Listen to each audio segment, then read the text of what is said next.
that's what's written in the Torah, that's what I'm doing. Torah says, Parashat Naso, last week's parasha, a woman has to cover her hair. Chachamim learned from that parasha.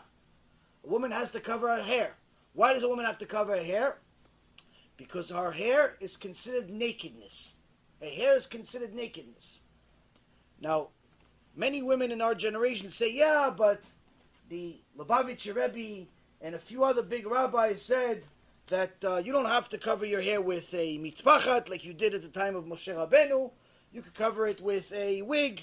And even though they're right, that already for the last 400 years, we have a very big debate between the Chachamim that talk about whether to cover the hair with a mitpachat, with a scarf, or with a wig. That's not the issue that we've brought up over the last 3 or 4 years. The debate is that today it is very well known and documented that the hair industry has become a multi-billion-dollar industry, bigger than anyone ever anticipated. When the major poskim, including the Lubavitcher Rebbe, talked about wigs, they were talking about wigs at a time where the market was still in its infancy stages. Commerce did not reach what it did today. You didn't have the internet. You didn't have the ability to go on your phone and literally buy $1 million worth of goods with one click. You could buy right now. You can go on my phone and you can go to a certain website and you can buy whatever you want. Buy whatever you want. You want to buy CDs, you want to buy this, whatever. They'll give you a credit line, whatever you want. $1 million, $10 million, whatever it is. You have to pay for it then. But, so make sure you buy something good. But the point is, Rabotai, is that you didn't have that stuff back then. Right now, we have a industry that's literally a multi-billion-dollar industry.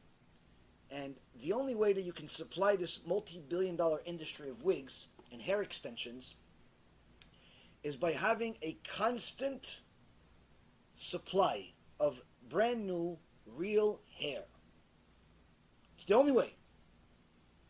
You cannot have it reusing and recycling the old hair. Women do not take their old wigs and send them to some recycling manufactory and says, do this, fix this one, this real hair for me again, and make it, rehash it for me to make it new. No, once it's bad, it's it. They throw it in the garbage. Yeah, you paid $3,000, $4,000, $5,000 for it, $10,000 for it when you bought it, but once you've used it for a certain amount of years, it's like waste. It's like nails. It's like anything else. It's waste product. You don't keep it. You don't rehash. You don't do anything with it. It goes bad. Which means that in order for her to get a wig, she has to know that the manufacturer that's giving her the wig, it has a hair that's new. Meaning it had to come from somebody recently. Now, with such a large market that's supplying literally millions and millions of people, Jews and non-Jews, anyone with a little bit of logic, a little bit of sechel, a little bit of brain in their head, doesn't need to be an economist, doesn't need to be somebody that's an expert in finance like I was for almost 20 years. Just needed a little bit of brain. Where can I get enough hair to supply 25 to 50 million people? Where can I get this hair? Now, if you're going to go and you say, wait, I'm going to get it from China, because they take the hair of dead people. People die, they shave their head, whether they like it or not, they don't say anything. The dead people don't talk. So they go to China, they shave their head. Now, usually Chinese people don't have really long hair. Sometimes they do, but the guys usually don't have long hair. But either way, you say, okay, I'm going to get from the dead people. Well, that's a problem. Why? If it came from dead people, Shulchan Aruch says you're not allowed to use it. So if your wigs came from China, you're not allowed to use it. Why? Because it comes from dead people. But even if, let's say, you found some leniency that's coming only from living people, how many people in China are shaving their head? How many people in China are shaving their head? Let's say you want to say what? You want to say 1,000? 10,000? 100,000? 100,000 people are walking around bald just to shave their head? How many people are shaving their head? Not many. So it's obviously not the market. You say, oh, dead people around the whole world. Dead people around the whole world. Well, guess what? If you go on Google, you type, how many people die around the entire world every year? you're going to get a number somewhere between 18 to 19 million per year. Which means, even if you gather the hair of all the dead people in the entire world, not just China. China is not the only place that people died. People die also in America. People die also in other places. You take the hair of all the dead people in the entire world, which is obviously not realistic. But let's say you do, it's still not enough to supply your market. Still not enough. So obviously it's not coming from dead people. Then you say, oh no, I'm getting it from Russia. Russia, they get it from jails. They go to the jails, they beat up the people, and they take their hair, which is, by the way, unethical. You're not supposed to get it. But let's say, how many people? How many people are you getting hair from in Russia? Well, okay, so let's say every jail is full of, let's say, what, 10,000 people? You shave everybody's hair. 10,000 people. Okay, you finish. What do you supply? One tiny little block? Then when are you going to get the hair for next week? Finished. Well, Europe? What, Italy? You're going to go to Brazil? Show me who's walking around bald in Brazil. Show me.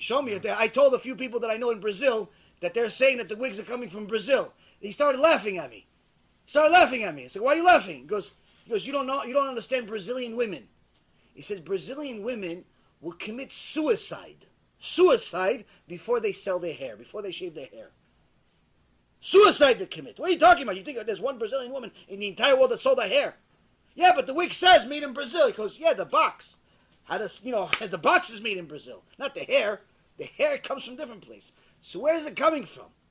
So they're going to tell you all types of places. Point being, I've said it in other lectures, you're always going to arrive at one destination. The only destination that can supply the market.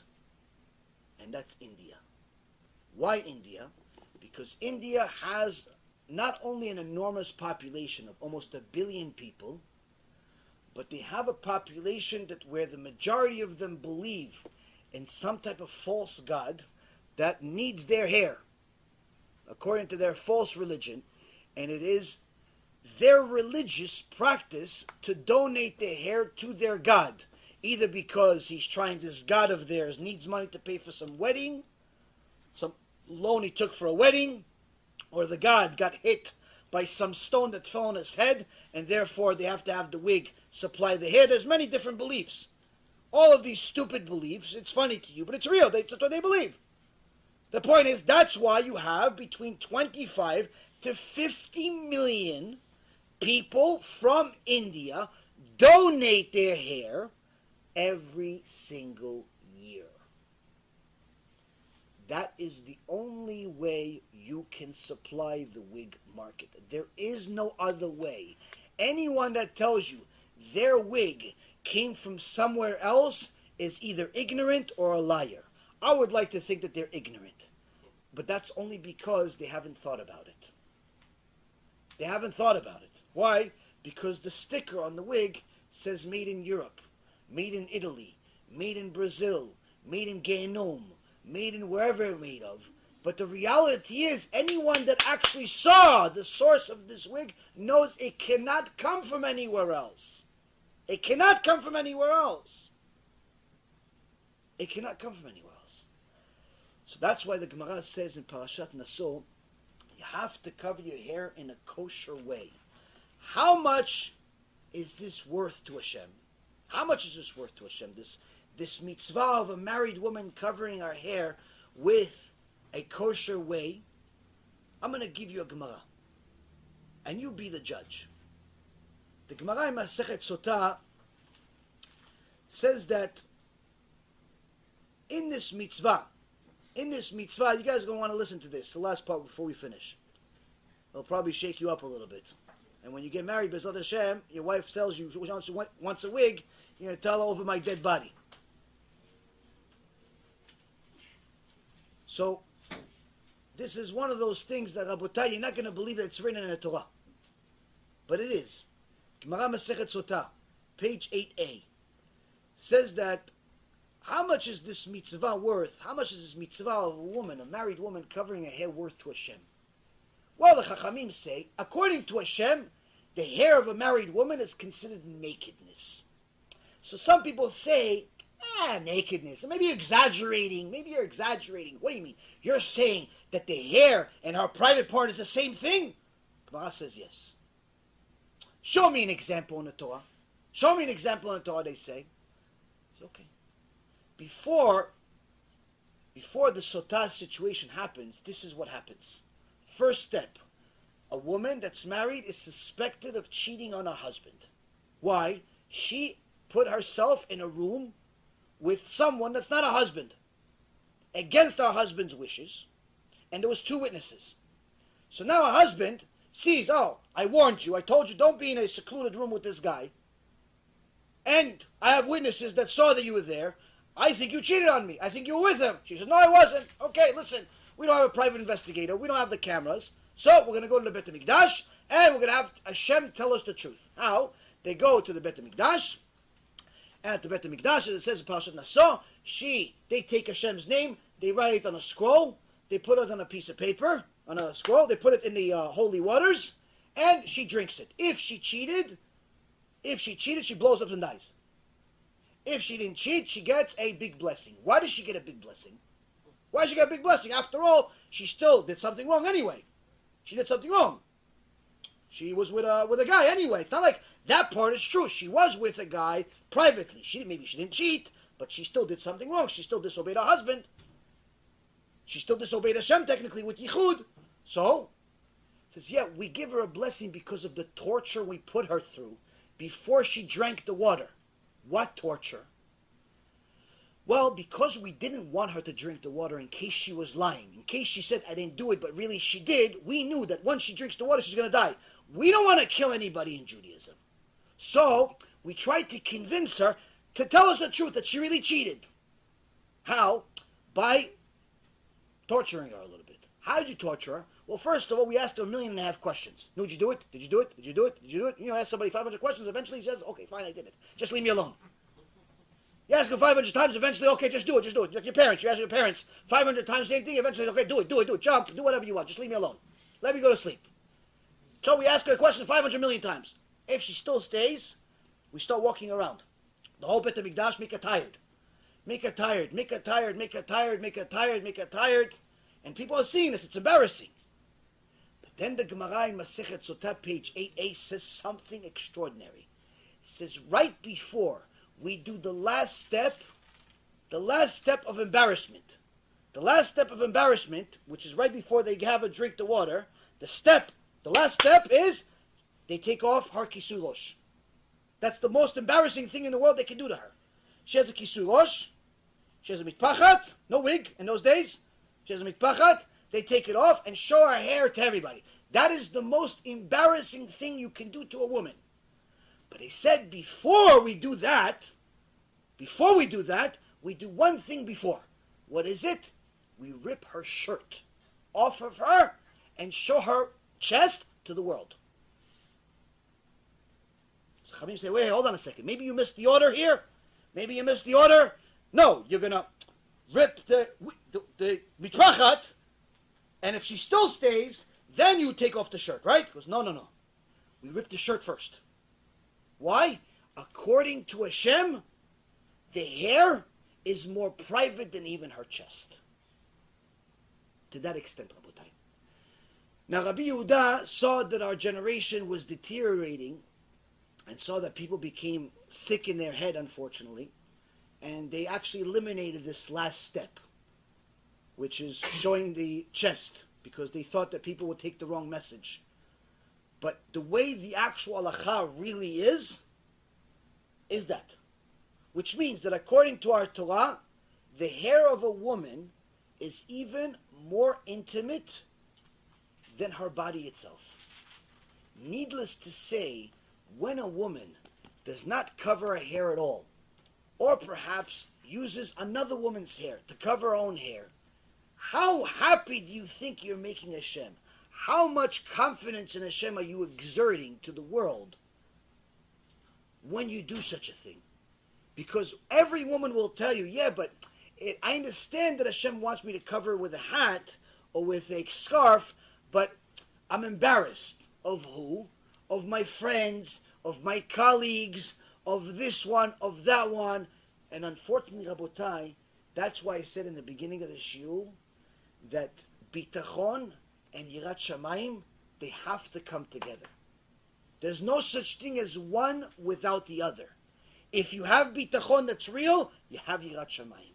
If you have yirat shamayim, you will have bitachon. But you cannot have one independent of the other. Why? Because one will have to be lacking significantly. Because you're not thinking straight. Because you're thinking more about being afraid of society. And what do they think about you instead of what he thinks about you. If all we think about is what he thinks about us, guess what? Kindness will surround us. If all we think about is what everybody else thinks about us, then all we'll have is the different expressions they use to describe us, like fanatic, like crazy, like this, like that. But in the end of it all, we're not going to be anything good. We're not going to be anything good. The key, Rabotai Yekarim, is to know that HaKadosh Baruch Hu expects us to overcome some very big tests. And the reason why is because he knows we can do them. Young guys that are looking for a zivug, this should be part of your mind already today. Why? You have to ask the woman that you want to marry, are you going to be worried about HaShem's opinion or society's opinion? When you're married to me, if I'm a Jew and you're a Jew, that means you have to cover your hair with a mitpachat, not with a wig. Why? Because when you cover your hair with a wig, you look like you're not married. That's the reality. When you're covering your hair with a wig, you look like somebody that's not exactly Abat Yisrael all the time. But even if you put all that aside, how do we deal with the Avodah Zarah part? How do we deal with the idolatry part? The fact that your wig came from India. How do we deal with that? Even if you want to put all the leniencies in the world and say that the wig is okay, and okay, fine. How do we deal with the fact that you got this wig, regardless of what the sticker says, the wig came from India? In India, it's idolatry. Torah says once something comes from idolatry, you're not allowed to benefit from it in any way, shape, or form.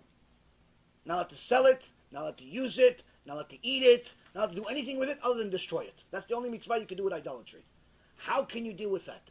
Once a person takes this into account, he realizes, wait a minute, if I want to have Hashem give me everything that's good in life, at the very least, I should make him the only God in my life.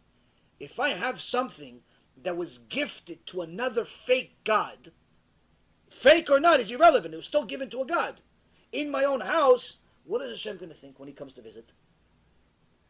What is Hashem going to think? He comes to visit me for Shabbat. He comes to visit me when I pray. He comes to visit me when I do Birkat Hamazon. And he sees the sacrifice that was made to some other God in my house. What does he think about that? That's something that a person needs to think about. You young guys, you look for Shidduch, B'ezrat Hashem, you have to think about that also. Why? Because even though you're going to say in your mind, yeah, but if she wears a hat or mitpachat, she's going to look weird. She's going to look like she's from Egypt. She's going to look like she's from Iran. She's going to look like this. She's going to look like... You're going to have all... Yetzirah is going to give you all types of nice descriptions of what she's going to look like. Remember, she's going to look like Hashem's daughter. It's the only thing that should matter to you. She's going to look like Hashem's daughter. It doesn't matter if you're Ashkenazi, Sfaradi, all you need to be is Jewish. To understand, you need to care that she needs to look like Hashem's daughter. And the same thing for the women. You're going to get married one day, you have to already have this in mind now. Not that it's hard, not that it's difficult, not that it's different. What do I need to look like in order to represent Hashem? That I'm his daughter. What do I need to look like? And all of the women that have this tikkun, this test that you're wearing a wig right now, I'm not judge or jury. I'm simply delivering the news. You do whatever you want with it. Don't take offense to it. I have plenty of students that have taken off the wig and put on a mitpachat, and I have plenty of students that have not. I care for both of them just the same. Everybody has a yetzirah. Everybody has a sin. Everybody has some type of skeleton in their closet. The goal of these lectures is to remind you that you can overcome all of it. You can become Moshe Rabbeinu. You can become Sarah Imenu. You can be the most righteous person you know. You can do it. It starts with bitachon that's combined with Yirat Shamayim. And Be'ezrat Hashem, this and many other shurim that we'll do together will have a ability to help us have more Yirat Shamayim.